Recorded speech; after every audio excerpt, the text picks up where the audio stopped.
सुबह सवेरे पूरब में सूरज उगकर जमीन पर अपनी रोशनी फैला रहा है।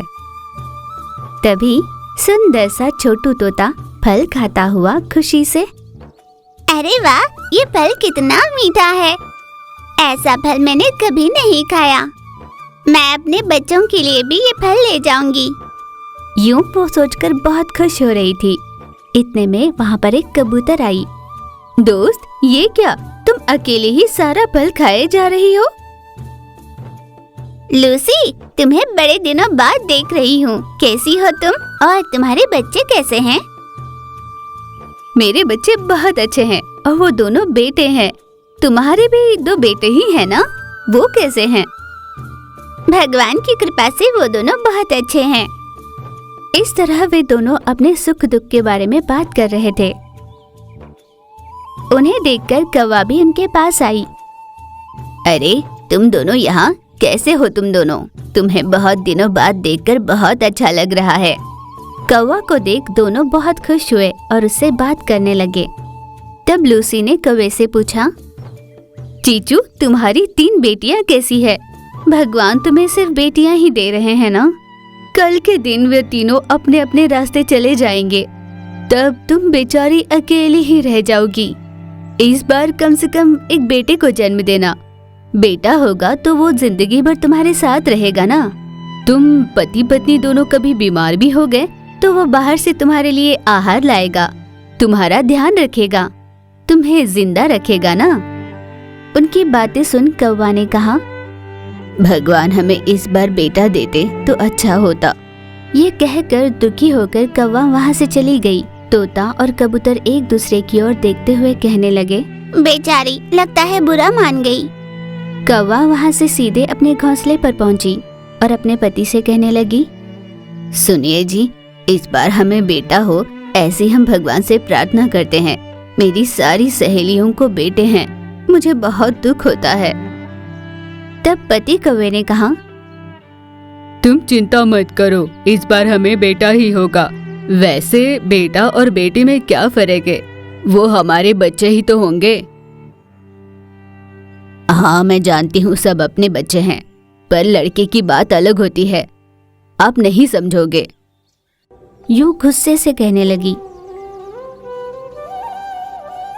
कौवे ने एक और अंडा दिया।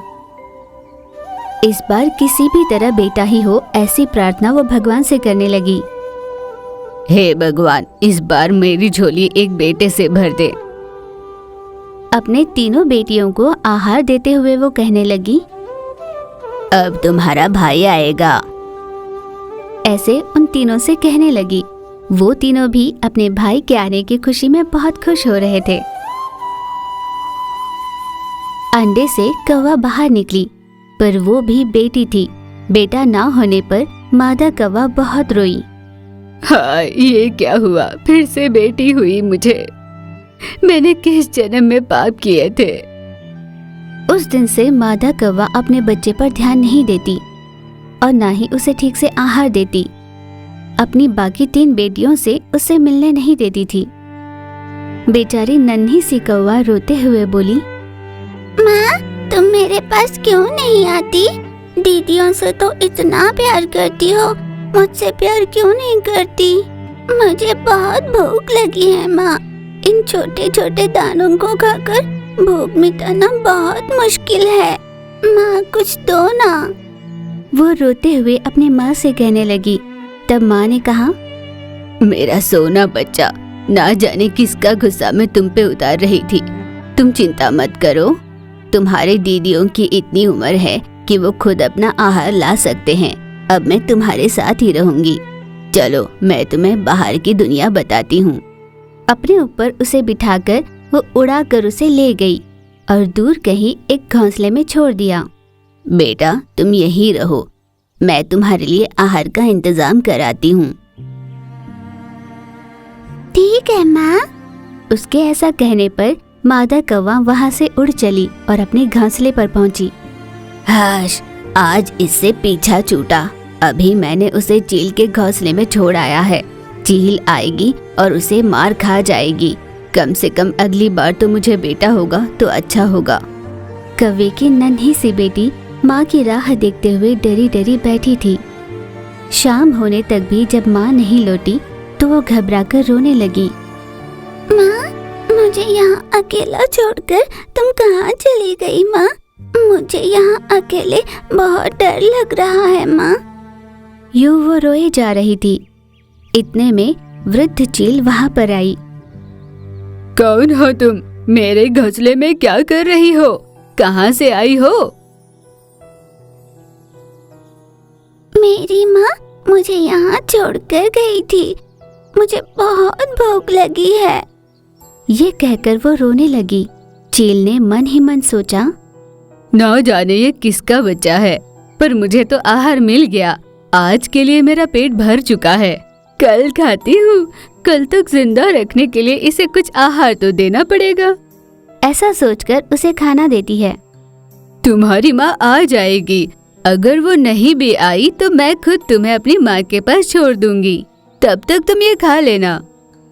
ठीक है। ऐसा कहकर उसने दिया हुआ दाना चुग लिया। अगली सुबह चील की तबीयत अचानक बिगड़ गई और वो थरथराने लगी। उसे देखकर कौवे के बेटी ने कहा, ये तुम्हें क्या हो गया? मुझे बहुत डर लग रहा है। उठो ना माँ।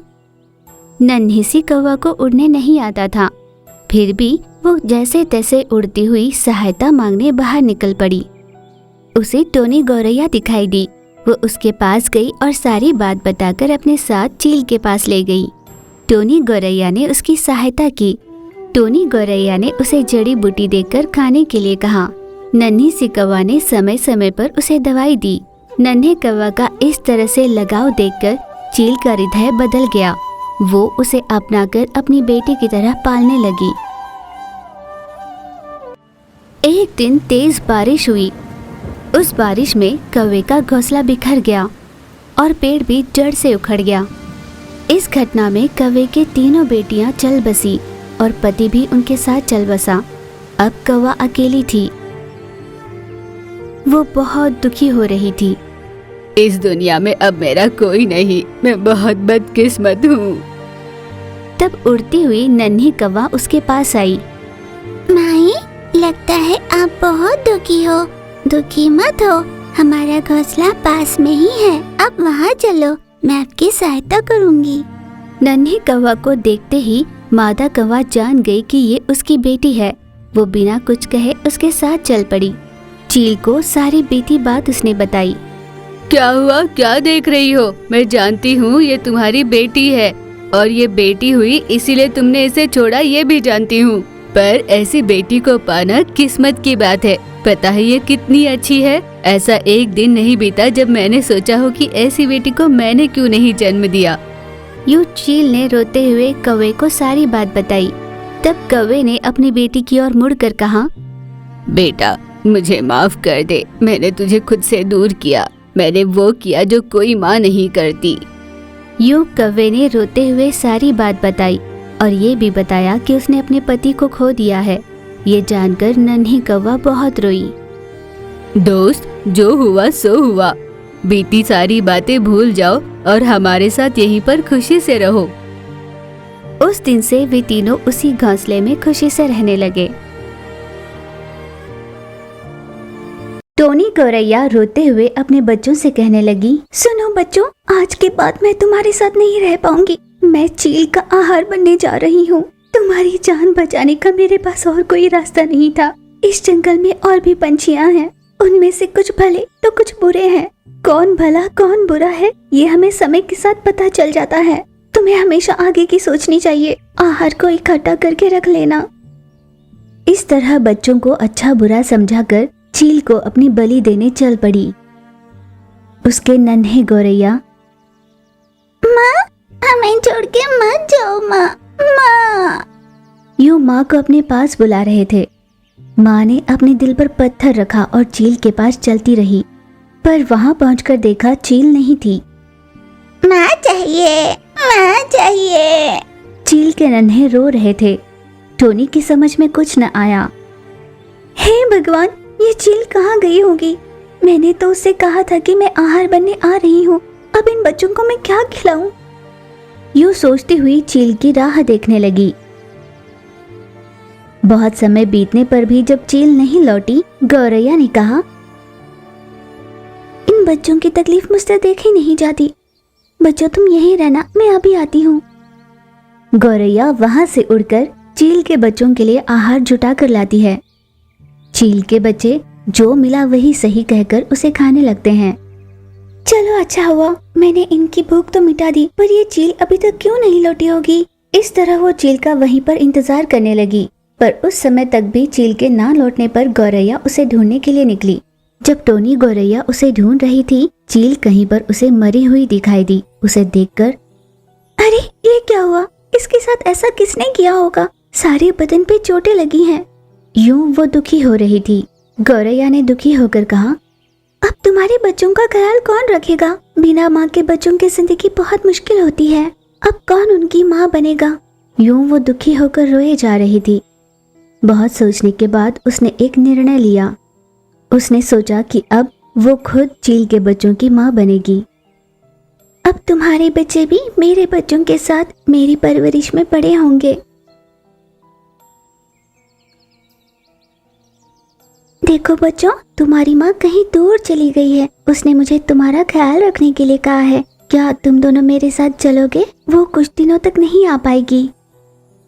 आपको माँ ने बताया है ना, तो हम वैसे ही करेंगे। फिर गौरैया ने बड़ी मुश्किल से अपनी पीठ पर एक को बिठाया और अपनी चोंच में एक को पकड़कर बड़ी मुश्किल से उड़ती हुई अपने घोंसले पर पहुंची। माँ को वापस लौटा देख गौरैया के बच्चे बहुत खुश हुए। माँ, तुम वापस आ गई माँ, तुम्हें देखकर बहुत अच्छा लग रहा है। वैसे माँ, ये कौन है? ऐसे पूछने पर गौरैया ने बताया, ये तुम्हारे भाई बंधु ही हैं। इनके माँ के लौटने तक ये हमारे पास ही रहेंगे। तुम इनका अच्छे से ख्याल रखना। टोनी के कहने पर उसके बच्चों ने हामी भरी। टोनी उन दोनों बच्चों का बहुत अच्छे से ख्याल रखने लगी। हमेशा की तरह सावधानियां बताकर आहार लाने के लिए टोनी बाहर निकली। वो अपने घोंसले पर जब वापस लौटी तो चौंक गई। उसने देखा चीचू कौवा और छोटू तोता चील के बच्चों को चोंच से डंक मार रहे थे। मरो, तुम दोनों मरो, जब तक तुम मरोगे नहीं हमें शांति नहीं मिलेगी। ऐसा कहकर मन मानी उन्हें मारे जा रहे थे। तब गौरैया के बच्चों ने कहा, नहीं नहीं, इन्हें मत मारना, ये हमारे भाई बंधु है, इन्हें मत मारना। यूं वो गुहार लगा रहे थे। तभी टोनी गौरैया वहां आकर गुस्से में बोली, ये तुम दोनों क्या कर रहे हो? मेरे बच्चों को जान से क्यों मारना चाहते हो? उसकी बातें सुन चौंक कर कौवे ने पूछा, दोस्त तुम ये क्या कह रही हो? हम तुम्हारे बच्चों को भला क्यों मारेंगे? हम चील के बच्चों को मारना चाहते हैं। वही तो मैं कह रही हूँ, वो किसी और के नहीं मेरे बच्चे हैं। उसकी बातों से हैरान कौवे ने पूछा, ये तुम कैसी बातें कर रही हो दोस्त? भला चील के बच्चे तुम्हारे बच्चे कैसे होंगे? तुम्हारे बच्चों पर हमला करने आए इन चील बच्चों को हमने रोका है। हाँ दोस्त, हम उन्हें मारने आए हैं और तुम कह रही हो वो तुम्हारे बच्चे हैं। हमारी समझ में कुछ नहीं आ रहा दोस्त। इस पर रोती हुई गौरैया ने कहा, देखो दोस्तों, ये खुद नहीं आए हैं, मैं इन्हें ले आई हूँ। दरअसल कुछ दिनों पहले मैं अपने आहार की तलाश में बाहर निकली थी। मैं जब तक लौट आती, चील मेरे बच्चों को खाने के लिए वहाँ पर आई थी। मैंने उसे रोककर कहा, हे चील महारानी, मेरे बच्चों को मत मारो, मैं तुम्हारे आगे हाथ जोड़ती हूँ। मुझे माफ करना गौरैया, अगर मैं इन्हें नहीं मारूंगी तो मेरी और बच्चों की भूख कैसे मिटेगी? चील महारानी जी, आपके और बच्चों का आहार बनने के लिए मैं आ रही हूँ। कृपया मेरे बच्चों को छोड़ दो, मैं अपनी जबान से मुकर नहीं जाऊंगी। मेरी बात मानो, मेरे बच्चों को छोड़ दो।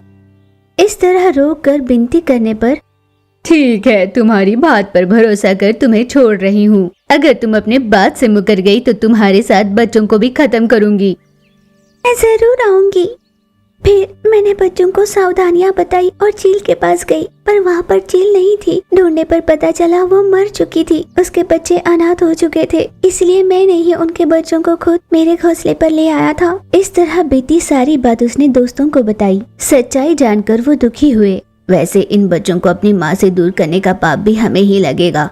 दरअसल चील लूसी के बच्चे को लेकर जा रही थी, तो हम तीनों ने ही मिलकर उस चील को डंक मार मार कर मार दिया था। पर बाद में हमें ये पता चला कि चील उन बच्चों को नहीं ले गई थी, बल्कि लूसी के बच्चे नए पंख आने पर उड़ने की कोशिश में बाहर निकले थे। तब हमारी समझ में आया कि हमने जल्दबाजी कर दी। अपने किए पर पछतावा होकर गौरैया और चील के बच्चों से वे दोनों माफी मांगने लगे। सच्चाई जानकर चील के बच्चों को भी बहुत दुख हुआ। तभी तो दोस्तों, जल्दबाजी में कोई फैसला नहीं लेना चाहिए वरना अनर्थ हो जाता है। जो उनको गलती का एहसास कराया, वे दोनों माफी मांगकर वहाँ से उदास होकर निकल पड़े। अब उनकी माँ कभी लौट कर नहीं आएगी, ये सोचकर चील के बच्चे दुखी हो रहे थे। बच्चों, दुखी मत होना, मैं भी तो तुम्हारी माँ जैसी हूँ। ऐसा कहकर उन्हें प्यार से अपने गले लगाती है। माँ का प्यार खोए चील के बच्चों की गौरैया माँ बन चुकी थी।